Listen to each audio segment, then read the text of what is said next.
Hey,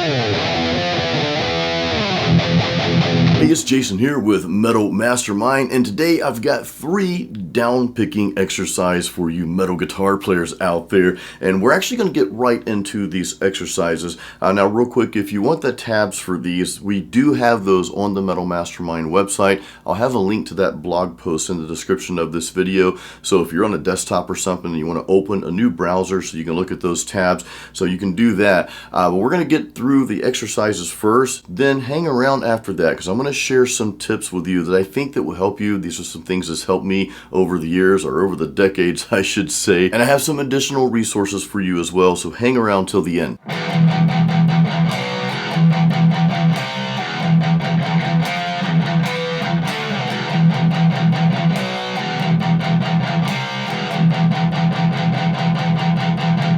This first downstroke exercise, very basic, okay? We're just playing the downstrokes combined with a palm muting on that open E string. I'm in standard tuning, by the way.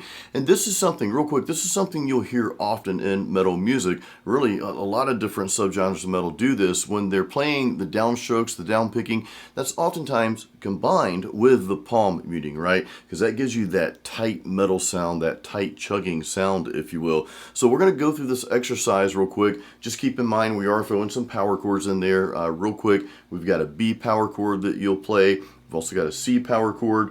And then we come down here and we basically play an F power chord, an E power chord at the higher register here, and then we've got a D power chord in there. Now, one thing real quick, you'll notice that last part of the riff, we're just chugging away on the down picking, the downstrokes with the palm muting there.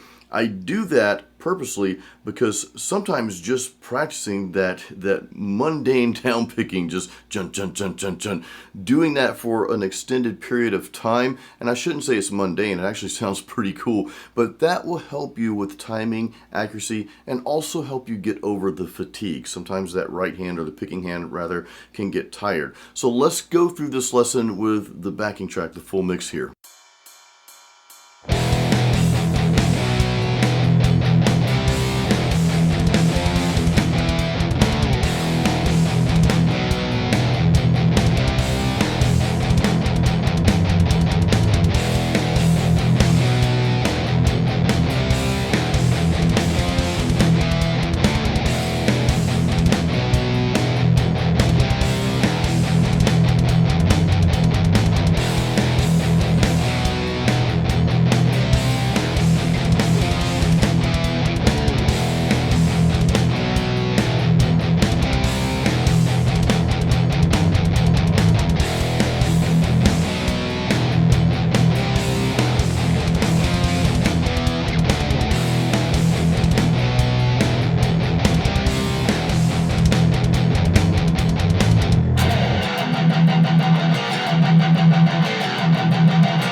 Exercise 2 gets a little bit more complex with the speed here, okay? And this is where sometimes the fatigue can mess with your speed and your accuracy and timing and that sort of thing. Remember, the goal of downstrokes, no matter how fast or slow you play, is to have clarity when you play. You want to hear those notes. You don't want it to sound muddy. And again, we've got tips coming up for that. We've got one more exercise after this, and we'll talk about the tips. I've got some cool things to share with you. But if you simplify this, we're playing the downstrokes again on the open E string here based on that E power chord, and all we're really doing is just throwing in some more power chords. If you look at it in that light, it kind of simplifies everything. It's just a little bit faster than the first exercise. So what we're doing here is we're going to throw in a B flat power chord, we've got an A power chord and a G power chord. And then we kind of repeat some of that. That last part there, we've got the B flat, the A, and we end on something kind of wicked sounding. We end on like an E flat power chord there, and that just gives it that little twist. So let's practice this exercise to a backing track.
This third and final downpicking exercise gets a little bit more complex. We bump up the tempo just a little bit, and instead of throwing in the power chords, which those sounded great, now we're playing single note riffs, and we're going back and forth between the two strings here. So I'm going to go over this briefly before we get into the backing track here, and again, hang around for the tips that we have after that. So first, we're starting out on the 5th fret here. We're going to go 5, 6, and then we're going to go over to the A string, okay, to the 5th fret.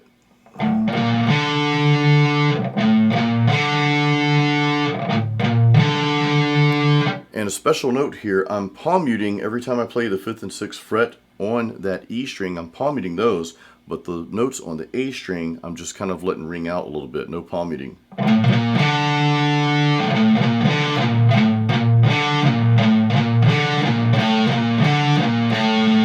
Okay, and if you want to just practice that right there,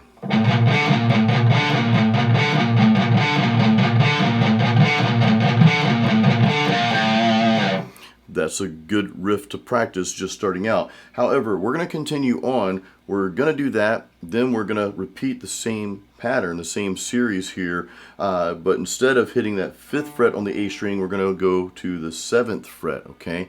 And then we're also going to do the same thing going to the 8th fret, so like this.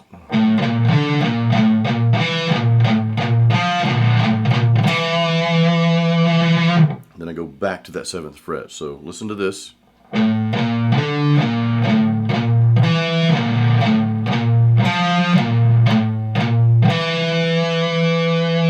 So just remember, back and forth on 5 and 6 on the E string there, those are palm muted, and then the other notes on the A string are 5th fret, 7, and 8. That's it. Now, the second time around, the second part of this riff, we're going to do this.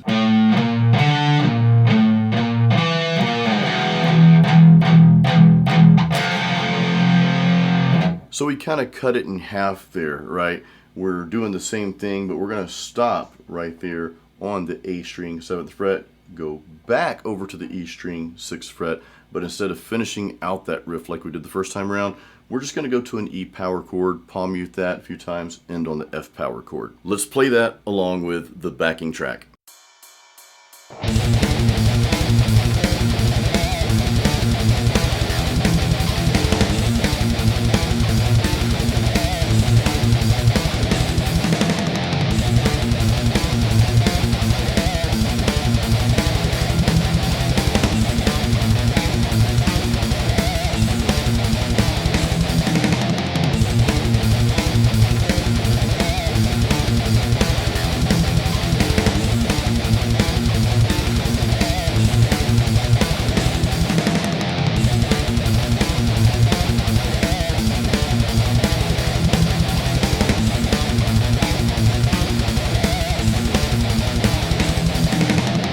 Now there are a few tips I want to share with you that will just help you get over those humps as you're trying to play faster downstrokes and just trying to get this down.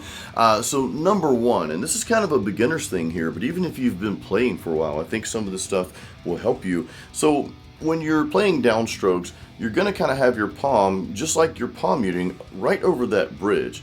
And I kind of play around that region anyway. I know some guitar players will bring their hands up, and I sometimes do that when I'm playing solos, all right? There's no right or wrong way, so please understand that. There's only the way that works best for you. So I want you to know that. Again, these are just things that have helped me, and I hope that some of them will help you as well. That's all I'm doing this for. So I place my palm, my hand kind of over, even if I'm not palm muting, right over that bridge. And this makes it easier when I do go to palm mute, right, which we're doing a lot of when we play the downstrokes. Well, you're already right there in place. So I like to simplify things and make them easier. Now, another thing you will notice is when you're playing downstrokes, unlike alternate picking, when you're playing downstrokes, your pick may have a tendency to kind of go in this direction here towards the neck. In other words, I've found that it's not a straight up and down motion here. Your pick's kind of angled a little bit. And what I believe this helps you do is pick faster, and it helps you with the clarity as well. It's not quite as difficult to pick in that motion as it is if you're just picking straight up and down, in my opinion. And that's just something I noticed that sort of naturally happens. So if you find that naturally happening and that's working for you, we'll keep doing it. That's not the wrong thing, okay? Again, I like to preface this. There's really not a right or wrong way. I just like to share some things that have helped me over the years. So that's another thing that you'll notice. Now, as far as pick, how you hold your pick, and I've done several videos on this. I usually talk about this in my lessons here, but I hold my pick with 2 fingers on that side, and then I've got my thumb on that side.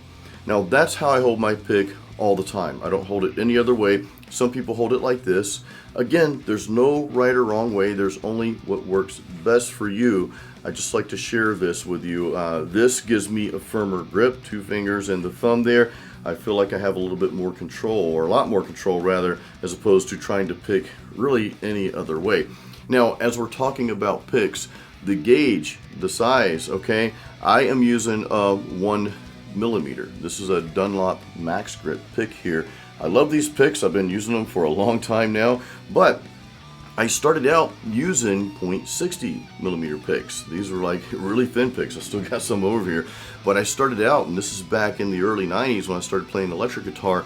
I used those for probably well over a decade.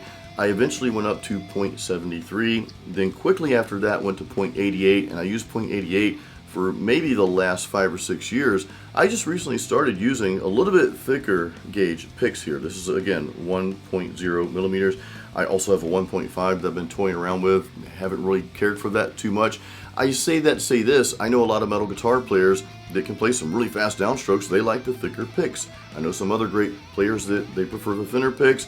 Just go with what suits you best, but be willing to change when you feel that it might be necessary for you to change, if it becomes necessary to change. It doesn't mean that you will. You may play with the same gauge pick for the rest of your life, and that is okay, but just be open to yourself as you want to try new things and just experiment a little bit. I'm always trying to, get a little bit better, right? That's our goal. So I hope those tips helped you. Now, we also have an online resource called Metal Riff Master. If you want to learn over 80 metal riffs and also some other techniques, of course, that we share in that course. Again, that's called Metal Riff Master. That has helped so many guitar players, and we've gotten so much great feedback from that course, how it's helped people go to that next level. Not all of the riffs are in the same key. I'll let you learn more about that. There's a link in the description of this video. On that note, if you're just starting out playing metal guitar, if you're just jumping into it, or maybe you're revisiting it, we also have a beginner's metal guitar course.